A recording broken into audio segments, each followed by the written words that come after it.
Hola, ¿cómo están? Bienvenidos a Escucha tu Luz. Yo soy Tatanka Ejecatl y es un gusto para mí estar ahorita hablando contigo. El tema de hoy es sobre las plantas de poder y su uso consciente. Y bueno, pues voy a empezar en qué es en sí una planta de poder.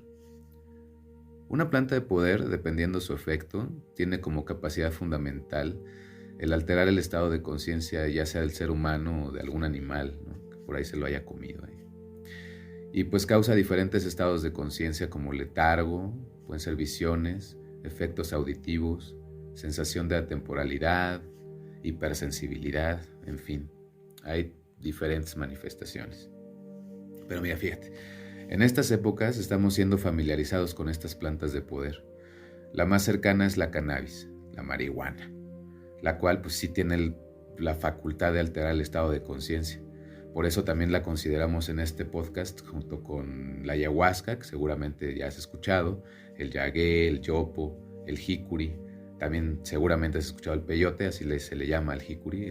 La raíz etimológica wixárika es jicuri y se le conoce como peyote. Los niños santos, estos son los honguitos, así los bautizó María Sabina como niños santos. Entonces, pues bueno, cualquiera sea tu preferencia, el motivo para mí y lo importante es hablar de lo que he ido conociendo y aprendiendo en la experiencia como camino. Esto es tan solo un punto de vista, de verdad. O sea, es de alguna forma más allá de una opinión, porque tengo cierta experiencia, no es acá, wow. Pero bueno, pues sí he tenido experiencia, llevo 5 años caminando y con las medicinas. Y en realidad lo que busco es el encuentro consciente con las plantas. Si es que eres usuario o estás sintiendo ahorita el llamado, o también si estás como yo en la versión de facilitador, pues compartírtelo desde mi visión, así con amor, de verdad. Las plantas de poder tienen a su alrededor una serie de mitos, los cuales, desde mi percepción, involucran mayormente a personas que tuvieron una mala experiencia o en sí otras personas que lo ponen desde su opinión personal sin haberse sometido realmente al proceso de conocer el funcionamiento o la intención de las plantas o incluso de los altares que las comparten. En fin, ¿no? Así desde ahí. Entonces, sobre los mitos y las formas, no sé, al leer la información encuentro, por ejemplo, que se les llama plantas alucinógenas. Y un alucín es ver algo de la forma que no es, haciendo que se tome una cosa por otra, confundirlo o desvariar. A mí, personalmente, me gusta llamar al efecto cosmovisión. De entrada, le cambia el enfoque y el sentido a tomar una planta. No es lo mismo que el participante piense que durante la inmersión se alucinó, a entender que bajo el efecto de una planta de poder, lo que se consigue en realidad pues es una apertura directa a lo abstracto de la mente, a la profundidad del gran misterio, y el gran misterio es el sentir, y la develación de la verdad a través de imágenes conscientes. Y es que en sí, pues la cosmovisión, en decir práctico, son imágenes que te llevan a la reflexión, que te conectan, ¿me entiendes? Y esas reflexiones son tan, pero tan poderosas que te proponen cambios. Ese es el poder que tiene una planta maestra. Por eso, de verdad, para mí es de suma importancia que se sepa que si van a buscar la asistencia de una planta de poder, estén conscientes de que la medicina cambia vidas. Por eso recomiendo que se haga desde una intención, ya que eso le da dirección a todo el propósito. También escucho de gente que tiene cierto temor a usar la planta y a que le cause una adicción. Lo que yo puedo decir al respecto es que el que ha entrado en la conciencia profunda de las plantas sabe que uno no puede hacerse adicto al efecto de la medicina. Mira, entrar en ese estado conlleva un esfuerzo físico, mental, emocional. Hay cambios energéticos propios nada más por en sí hacer la práctica. Yo siento que por eso desde hace muchos años, desde la tradición, se habla y se forma de un vínculo de respeto consciente hacia las plantas, porque no son un juego. Si bien pueden llevarse en un aspecto lúdico, ahorita hablaré de él, no son realmente ni siquiera ese el propósito, yo siento, y te lo hablo desde que he visto la capacidad que tienen. Es como si me dijeras que quieres un cochecito de juguete cuando tienes el potencial de un Ferrari, así que darte a escoger en cualquiera de esos dos y que te vayas por el cochecito. A eso me refiero.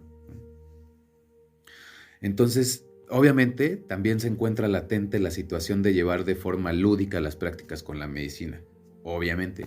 Y eso, desde mi punto de vista, sí podría volverse adictivo. Y bueno, obviamente no vengo yo a juzgar ni a criticar a quienes lo hacen, o sea, de alguna forma hay de todo, ¿no? Yo nada más trato de hacer un sano juicio desde mi perspectiva como facilitador que les comunique que hay cosas mucho más bellas en la medicina. Más allá del color y las hermosas sensaciones y que sí te dejan un estado de ánimo muy intenso y muy bonito, más allá de eso está la apertura a la conciencia. Y ese es un camino hermoso a transitar, de verdad. También he comprobado que sí hay pues gran diferencia en tomar una planta de poder en una ceremonia, como decía, y ser guiado a lo profundo. O sea, que la medicina sea aprovechada al máximo y con esto hacer pues del ritual un medio congruente para que la experiencia con las plantas sea contundente y no se convierta en un paliativo que requiera de un uso constante o incluso pues de una cuestión lúdica, ¿no? Pienso que aquellos a los que les brota esta vocación, porque te sucede, de verdad, pues se los digo yo que estoy en esta área, o sea, esto voy a hacer un paréntesis rápido, pues jamás me imaginé estar yo en esta situación. Bueno, me platicaban hace 10 años del peyote y a mí me daba miedo y decía qué cosas, qué loqueras son esas, ¿no? Entonces, pues hay unos que nos brota la vocación ya una vez que vemos ciertas cosas, ¿no? O hay otras personas que también están en un proceso de entendimiento acompañados por las plantas. En ellos, pues, obviamente el continuar su uso, pues, es parte del requerimiento, ¿no? En otros casos, yo pienso que 2 tomas al año por persona sería así como suficiente, suponiendo, ¿no? Suponiendo, porque desde mi sentir, insisto, creo que con una buena preparación, la necesidad de hacer una sola toma en la vida es suficiente. O sea, creo que realmente puede ser muy contundente. Pero bueno, depende de muchos factores. También, por ejemplo, eso también lo he visto, que acude gente a la planta que realmente para su caso no la necesita, ¿no? Y ocupaba pues más bien una buena terapia. Por eso yo pienso que esto de las plantas pues en sí no es como para todos, no es así como, sí, vénganse, no. Ahora, pues nosotros les llamamos medicina, ¿no? Y me gustaría también tocar un poquito ese punto de por qué les llamamos medicinas. Y pues las plantas maestras llevan en su efecto, en sí, pues el efecto es el espíritu.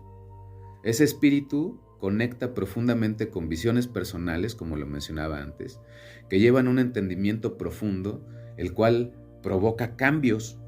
La mente y el corazón están llenos de ideas tergiversadas propias de la educación y la experiencia. Cuando podemos entender a través de la visión, pues provocamos la cura, la salud, la autosanación. Es importante decir que la medicina en sí no cura, ninguna, ni las farmacéuticas. El que se cura es uno, y la medicina abre el camino a ese encuentro. Con esto, pues ya hablando un poquito de eso, me meto ya al uso consciente, desde, insisto, mi perspectiva, de las medicinas de poder. Y a veces me incluyo a mí mismo, de verdad, alzo la mano porque me pasó. Al despertar es tan grande la dicha y el gozo que no pensamos, que nos pensamos en el encuentro con el nirvana, ¿no? A nivel existencial, que por supuesto algunos estamos ávidos de compartirlo lo antes posible. ¿Quién no quiere recomendar lo bueno de la vida, ¿no? O sea, te sucede algo bello en la vida y la verdad, así a la persona que quieres, le quieres decir, ¿sabes qué? Tómate esto o haz esto, ¿no? Todos recomendamos las partes padres, ¿no? Y aunque viene de una buena intención, también da pie como a la proliferación del abuso, ¿saben? En el consumo desmedido de las plantas. Y es que empezamos a recomendarlas hasta si tienes problemas de estreñimiento. Y de verdad, pues no va por ahí tampoco. Yo recomiendo, y solamente es en propuesta de hacer un buen uso de las plantas, que antes de tomarla, el aspirante se acerque con el facilitador para saber si su circunstancia a resolver requiere del tratamiento con la planta, o tal vez le puede dar dirección con una opinión desde su conocimiento para tratar el padecimiento. Tal vez de verdad es innecesario que tomes medicina para algo que quieras sanar. Tal vez, como digo, es más objetivo tomar una buena terapia. Y el tema es que las plantas también son un recurso natural, es como el agua, hay que cuidarlas. Y dentro de ese cuidado, pues está el hacer el uso consciente. Por eso toco este tema, ¿no? O sea, por ejemplo, como cualquier otro médico, sin hacer comparativa de ninguna forma, obviamente, pero bajo la misma línea ética, o sea, si tú no tienes nada o tu padecimiento, tu enfermedad no se resuelve con pastillas, pues no hay por qué dártelas. Entonces yo también pienso que es ético que un facilitador conozca los requisitos y las intenciones personales de cada asistente para poderle dar un servicio eficaz y una solución efectiva, que en sí va a llegar por sí misma. O sea, va a llegar por sí misma el asistente, ya sea por medio del facilitador, por algo que haga, por algún movimiento, etcétera, o por el simple hecho de haberte facilitado la medicina, pues ya está haciendo un acto, ¿me entiendes? O sea, es que por eso es a través de sus herramientas y su conocimiento, pues los va a ir guiando también, ¿no? O sea, hay muchas formas de guiar a la profundidad y que se develen ustedes a sí mismos su medicina en las visiones. Y así, eso genere la posibilidad de que encuentres tu maestría. Y eso te va a generar salud. La maestría es entender, es tener claridad, es saber de ti, de tu vida, tener amor, saber cómo darte amor. Hay muchas cosas que están envueltas ahí. Y eso te lo da la medicina a través de mucho entendimiento, que a su vez, pues, el facilitador tiene las herramientas y te lleva, bueno, esa es la intención, supongo, en algunos casos, no lo sé, en la mía sí, de llevar a lo profundo a cada quien a su maestría. El uso consciente también tiene que ver con lo que va a pasar, obviamente, después de una ceremonia. Por ejemplo, mira, la banda a veces entiende que la medicina cura, y eso tiene un grado de verdad y tiene un grado de mito. La medicina te da la cura a través de las visiones.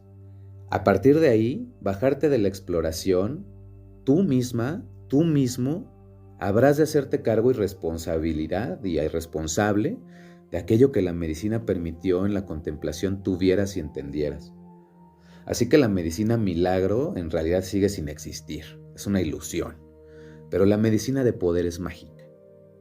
En tu intención encontrarás el altar que te dé una u otra. También para mí es importante tomar a consideración que después de una ceremonia con plantas sagradas, de verdad es muy efectivo apoyarse con alguien que tenga experiencia. Durante el proceso posterior a la toma vienen muchas preguntas, vienen muchas situaciones. Entonces, los círculos de palabra, por ejemplo, ayudan a integrar la información recibida y a empezar a darles un orden, desde el inconsciente hasta el consciente, ya que de verdad aterrizar toda esa conciencia y toda esa información, todo ese conocimiento, lleva un tiempo. Otro punto interesante que me atrevo a invocar es el mito donde si el ritual no es de tradición o no está dirigido por un abuelo, un taita, un maracame, no va a funcionar o va a tener de alguna forma menos poder. Sin demeritar su servicio en ningún caso, y haciendo énfasis de verdad a que llevan mucho más sabiduría interna que los occidentales y que tienen un conocimiento superior de la vida en muchos casos, también ver que desde épocas ancestrales, pues lo que se pretende es el encuentro con las medicinas, lo que se pretende en el encuentro con las medicinas es el toparte con tu conciencia, que seas tú tu propio maestro a través del entendimiento, del saber, pero del saber que lo mires a tu forma, no es a la forma de los demás, no es a cómo lo veo yo, es como cada quien va accediendo a ese conocimiento y es el intérprete de, ¿no?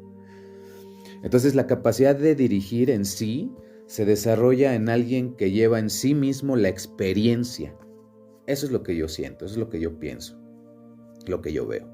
Un taita puede tener años de servicio. En un principio tuvo que vencerse a sí mismo, igual que en el caso del facilitador, que ha tenido que vencer sus propios miedos para recibir las facultades y llegar a ese mismo conocimiento ancestral. Entonces yo siento que pues, la diferencia es en tiempo, ¿no? Pero digo, ya las facultades que te proponen las medicinas para ingresar y para poder acompañar a alguien más, pues se van dando ahí mismo dentro. Entonces, por ejemplo, hablando un poquito así de tradición, en aquel entonces también entrar al conocimiento, a esa forma de despertar a la vida, pues estaba limitada a un segmento élite de las tribus. Hoy entendemos que ya no se pide que subas a una montaña o que te salgas de tu vida para recibir este conocimiento, solo que tengas la voluntad de abrirte a estos campos de visión. Y pues bueno, ya lo que la medicina te diga, ¿no? Les voy a platicar esto rápidamente. Yo encuentro diferencias en los altares, sí. Como cada quien lo ha aprendido, de la misma forma lo va a enseñar. Esto no exime a nadie de conservar las tradiciones, llevarlo con ciertos tipos y formas que ya están escritas, dichas, probadas. Claramente eso pues, es obviamente importante. Ese conocimiento ancestral siempre debe de ser valorado desde mi punto de vista, pues es el legado para llegar al resultado. O sea, no es nada más como, ay, tienes que hacer esto porque el rumbo, o sea, todo eso es un circuito y por eso obviamente hay que darle provecho de ese conocimiento y pues incluso algunos somos pioneros, ¿no? Y permitimos integrar nuevas formas de conocimiento que nos han llegado pues yo las implemento en las ceremonias que tengo y en los altares que hago, porque pues es conocimiento que viene mismo también desde otros lugares y así como avanzan las eras, como avanzan las épocas, también se actualizan la forma de llevar las cosas, las ciertas metodologías. Entonces siento que hay que ser pionero también en estas facultades, ¿no? Y pues bueno, en contexto, ya para ir cerrando el tema de hoy, agregar que tomar una planta de poder, por ejemplo el jicuri, con los hermanos Wixárikas, a hacer la misma medicina pero en un rezo lakota, pues en sí, de verdad, pues no es lo mismo, ¿eh? No es lo mismo. Hay formas, intenciones, visiones, elementos, vibraciones, un montón de cosas diferentes que generan una atmósfera que en realidad va de acuerdo a la medicina y a quienes la comparten. Entonces, cada facilitador, taita, abuelo, maracame, pienso, trae una intención en su rezo, el cual está en sintonía y propicia que el asistente entre a la medicina y tenga una dirección, así como también ese sostén que permite fluir y tener un encuentro profundo con su intención. Ahora, insisto, esto tampoco es una regla. Hay gente que hay quienes llevarán la medicina y no te dirán nada, y hay otros que comuniquen mucho, y la verdad es que todo es perfecto. Mi objetivo, como te digo desde el principio, es hacerte consciente de lo que hay desde la perspectiva que yo conozco, para que tengas conocimiento y así dejes libre tu intuición para decidir, ¿no? Y bueno, insisto, objetivamente aclaro que esta es mi visión personal, que manifiesto desde mi perspectiva y mi experiencia, y que a su vez pues también manifiesta la dirección del rezo que llevamos en nuestro altar. Entonces, bueno, te invito a que me hagas preguntas, te invito a que pongas un tema en la mesa, algo de que podamos hablar, ya sea de plantas de poder, sea de conocimiento ancestral, o en alguna circunstancia, pues bueno, temas de humanidad como tu ser humano, pues cuáles son las cuestiones también importantes tal vez a aprender en la vida, ¿no?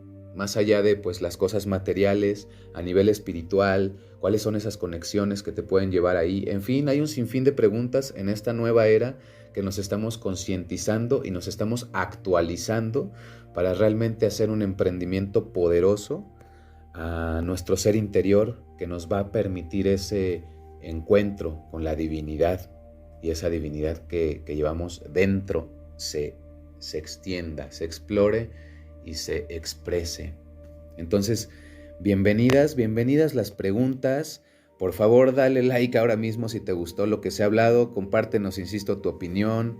Pregúntanos, haznos sugerencias. En este espacio de luz te escuchamos. Y bueno, te platico que tenemos círculos de música, ceremonias, terapias, asesorías, círculos de integración. Te invito a hacer contacto. Nuestras redes sociales en Facebook e Instagram, @espiritualidad y conciencia. Mi página personal en Facebook como Tatanka Hecatl. Y mi número de contacto directo es el 55 7640 3734. Mándame un WhatsApp y con todo gusto te respondo, me conecto, te platico más cosas y ahí nos conectamos así directazos, ¿sabes? Muchas gracias por tu tiempo, por tu atención y escucha tu luz. Ajo.